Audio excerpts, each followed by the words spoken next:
right. It's the middle of March here in 2020. Hope you're all doing all right out there.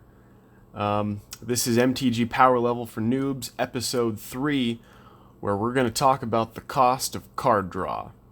And this is a very interesting topic. It's, a very important mechanic to understand in Magic the Gathering, and really in any trading card game. But it's kind of the most basic form of card advantage, and so it's very important.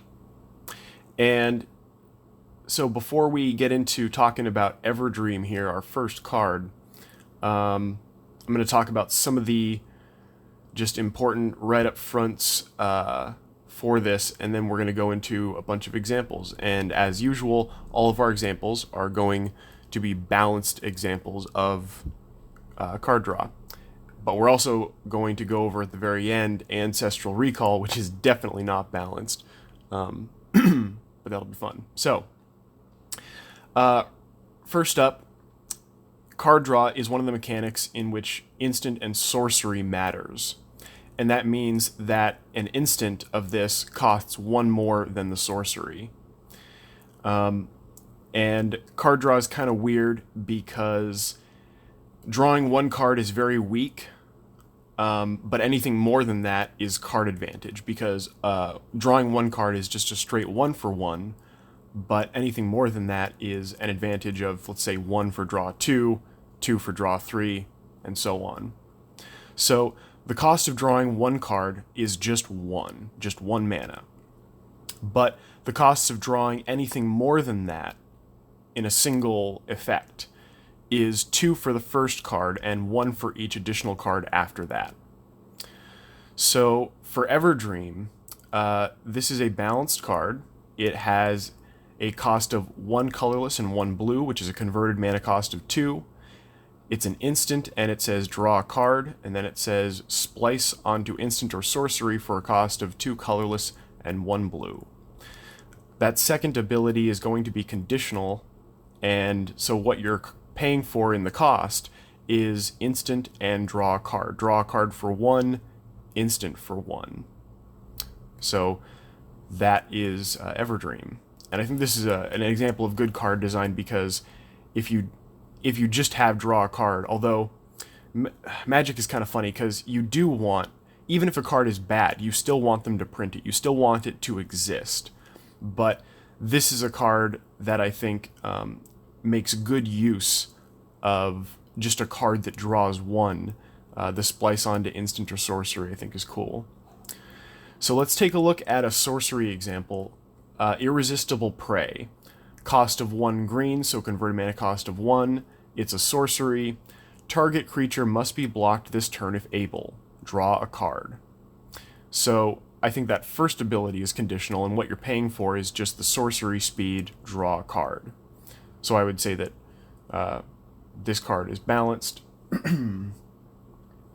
And, yeah. So, next up here, we're going to look at Divination.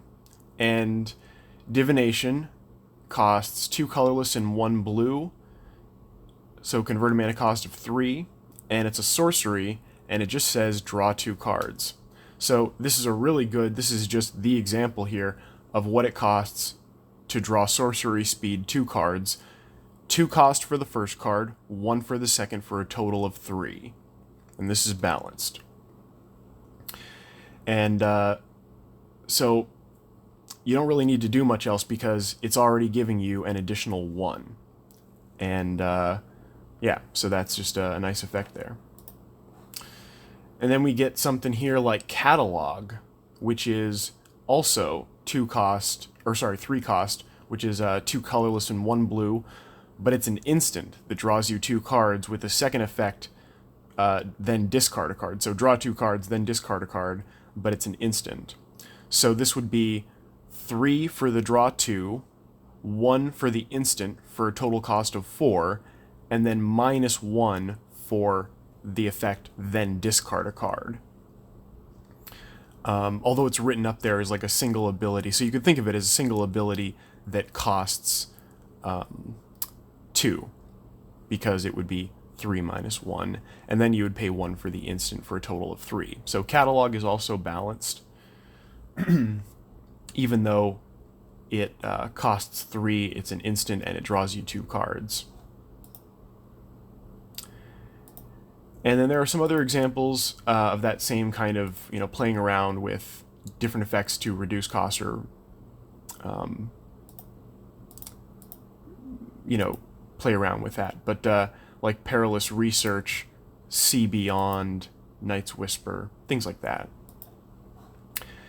But now, next we're going to look at Concentrate. Concentrate costs 2 colorless and 2 blue, so converted mana cost of 4. And it's a sorcery that says draw 3 cards. So this continues the same formula here. So draw 3 cards at sorcery speed is 2 for the first, 1 for the second, 1 for the third, for a total of 4. And that's just at sorcery speed. So you could kind of think that this is maybe like just a balanced sorcery version of Ancestral Recall, which we're going to look at next. Ancestral Recall. So here it is. Cost of 1, 1 blue. It's an instant. Target player draws 3 cards. And this is where things get a little more interesting, because the cost of this would be draw 3 cards for 4 and instant for 5. So total balanced cost of 5, which would make Ancestral Recall power level 4, because 5 minus 1 is 4. So it's 4 undercosted. But when you compare Ancestral Recall to most other cards that you're going to find that have a power level of 4, you're going to find that most of those other cards aren't banned. And this is an instance where the non-equivalency of costs comes in, because card draw is such a universally good ability. It's very strong, and having a card that is a +2 for 1 is so powerful that it's really going to need to be banned. It's going to be way too powerful in Magic the Gathering, and of course, Ancestral Recall there. So it's really the difference in power. You could compare, let's say here, power level 4. So a sorcery speed card that says give target creature 5 +1/+1 counters. Or an instant that said give target creature 4 +1/+1 counters. And I don't know if that would actually, be a 5-cost card, but let's say it was, because it wouldn't be that far off. Even though that is extremely powerful at a cost of 1, if it had a power level of 4, that card would still be nowhere near as powerful as Ancestral Recall. So that's kind of how that. This is a good example of showing what the non-equivalency of costs results in, and how to look at power levels and exactly what they mean. Is that it's for what it does and the actual balanced cost of that ability. So that's kind of that discussion there. That's all I got for card draw. So this is just talking about the mana cost of card draw. There's obviously a bunch of other ways to pay for that. But to reiterate, it costs 1 mana to draw 1 card at sorcery speed, but anything more than 1 card, you have to pay. You have to pay 2 for the first, and then 1 for each additional card after that. And then also sorcery and instant matters. So if it's an instant, that'll add 1 to the cost of that draw effect, regardless of whether it's 1 or more draw card or card draws. And then finally, I have finished analyzing every card in Throne of Eldraine. A very arduous task, but I learned a lot and it was kind of fun. And so I will be working on that video next. That's probably the next one that's going to come out.